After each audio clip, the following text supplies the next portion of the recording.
This is a video to help beginners to bushcraft. I just thought I'd share with you a few of the tools that I use in bushcraft. I don't carry all these knives with me on one trip. These tools have a different purpose for different jobs. So on the right we've got the my main bushcraft knife that I carry. It's got a lanyard there that I've put on so I can carry it around my neck, and as well as a loop to put on my belt, so I can, depending on how I feel and what I'm doing, I can carry it different ways. It's a high carbon steel blade with a Scandi grind, which basically means that it's got one flat bevel edge coming down, which makes it easy to sharpen, and it's a good tool. So it's easy to sharpen and kept nice and sharp, so you can, you don't have to put too much effort into what you're doing when you're carving wood. A good knife is essential for bushcraft. Again, a cheaper version of a good bushcraft knife is the Frostmora, made in Sweden. Again, high carbon steel with a Scandi grind, a bit of a smaller bevel edge.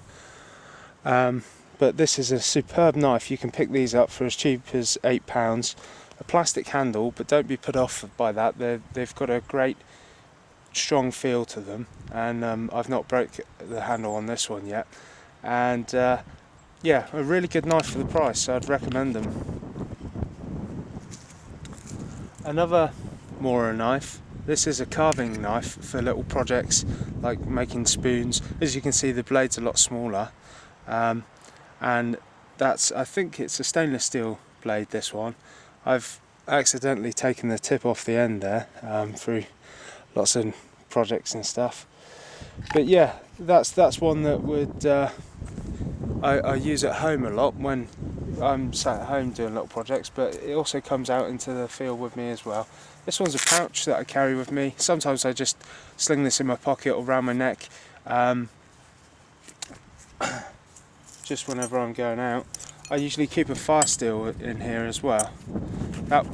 That's your traditional steel there.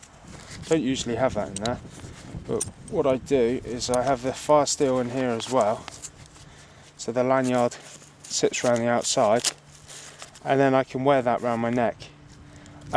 In here we've got a folding knife, a French made Opinel. Again, really good knife, easy to sharpen.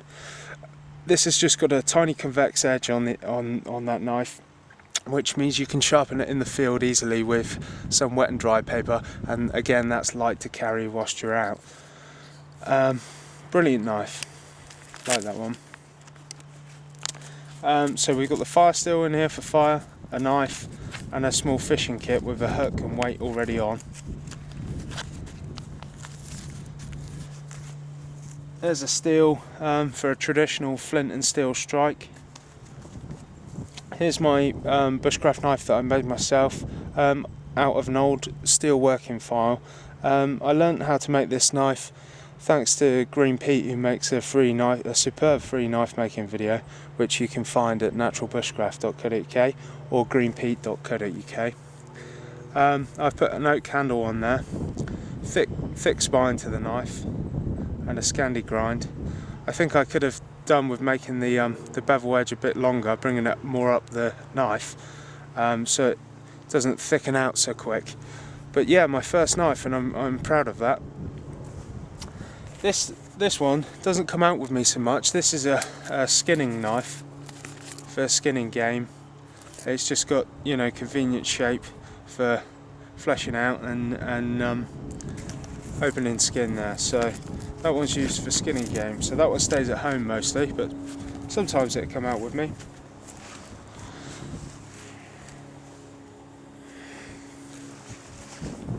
Untitled axe, a lovely Swedish made axe. Untitled have been making these axes for donkeys, and they're just known all over the world for being of the highest quality. And you have the maker's initials there, the blacksmith that actually handmade the axe. Lifetime guarantee, good strong small forest axe, can't beat it.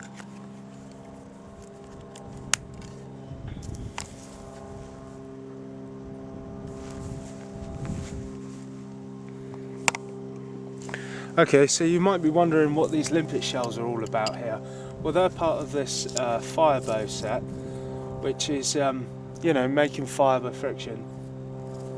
And so here you've got the bow, which you tie the drill up into. Once you've got the drill into the bow, you're putting it in the socket there, and you're going back and forth really quickly to create lots of heat and friction, and eventually you get an ember in the bottom there, and you collect that in tinder and blow it into life, blow it into flame. Now the limpet shells are actually act as a good bearing block. So you put the 2 limpet shells, you want probably 2, not 1, so it doesn't get too hot.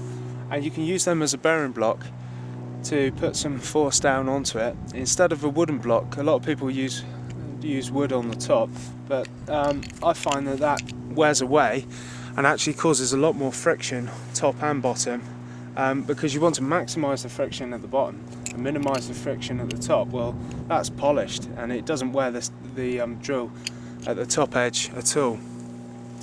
So also we've got a tinderbox here that I carry. It's got some birch bark in, as well as birch bark. A lot of the time I carry char cloth, which is charred denim. It's burnt without oxygen, and that will take a spark lovely from your fire steel or your traditional flint and steel. As well as a cramp ball. This is a fungi, Daldina concentrica. It's got concentric rings, and again this takes a spark, absolutely lovely. It's really easy. You just find these, dry them off for a day or 2, crack them open and lay a spark down on there, and it will glow away, and the ember will naturally get bigger. You don't have to even blow it, and you can wrap that in tinder and create fire from that. So they're just a few items that I use with bushcraft, and if you've got any questions, just pop over to naturalbushcraft.co.uk, and you'll find lots more information there and people to chat to and ask questions. You'll get lots of advice and help. Take care.